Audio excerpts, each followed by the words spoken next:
It got a little complicated with the headband. The headband is like still something new in my life. Like I've been wearing headbands for a few months now. It just like keeps the hair back. It's like really a useful tool, but like it just like with the hair and like making sure it looks right for camera, like it gets a little complicated. So I'm like always preening and like I was like I can't be doing that. I can't be doing that anymore. So I just resolved on not wearing it for this. It's not a hint to the 80s character that you play at all. I mean, it might be. Sure, let's go with that. Yeah. Will the headband appear in that Flash? What's that? Will the headband appear? I don't know. I actually have no idea what's in store for the future of what Cisco wears. I think fans can definitely expect more of the sort of like, the graphic tee with like cultural referrences and geeky references and stuff like that. Who picks those for you? What's that? Do you pick those, or does someone?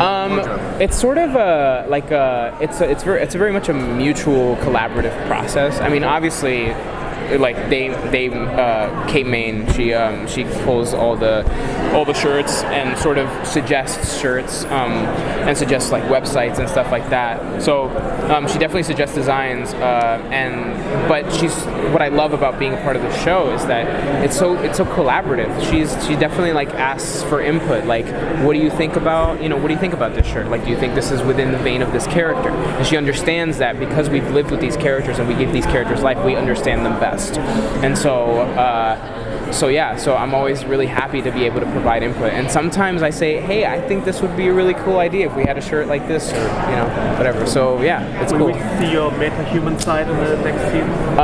First of all, that's a dope phone case. It's amazing, and I love that fact that I'm talking to Zoidberg essentially right now. Second, I would say there are some biological changes happening for Cisco in his body, specifically with his head space. There were dreams and visions that he was having around episode 18 and 20, and obviously those were used as tools for catching the Reverse Flash. I think fans can expect some more of that, and expect specifically for Cisco to start dealing with the changes that are happening in his body and what the repercussions of what Dr. Wells said in the finale are. Well, emotionally, how would you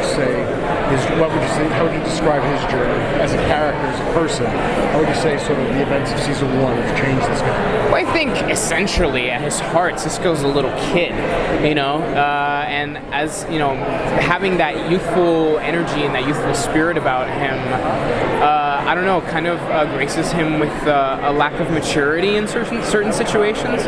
So overall, I think his biggest struggle, his biggest arc, so to speak, is dealing with maturity and having to struggle with accountability and responsibility and whatnot. And season 2 is definitely a continuation of that, of learning how to be responsible and learning what it takes to be a hero, essentially.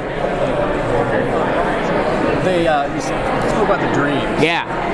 The visor you wore in the episode was very Vive-esque. Yes, it was. Was that something that we might see down the road, or was that just a prop for that episode? Well, as it is with comic book shows, like nothing is dead. No one is ever really dead. Nothing is ever really dead. You know what I mean? So I wouldn't be surprised if that sort of made a resurgence. But I'm also going to say this, Easter eggs in general, or things that reference something else from the comic book chronology or the lore, they're never just something for fun. They always have a purpose, and Jeff Johns and Andrew Kreisberg stick by that. So that should always be remembered. It's always for a purpose. So last season we got to see a little bit more of Cisco's family. Are the any family dynamics going to come up this season?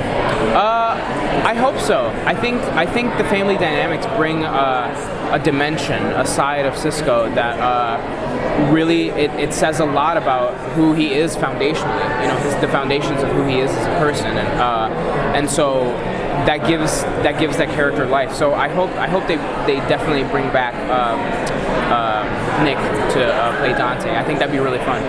These shows are so diverse with the different people that they pull in. Yeah. You get to play one of the smartest Latino characters on television, and now we have a Latino hot girl.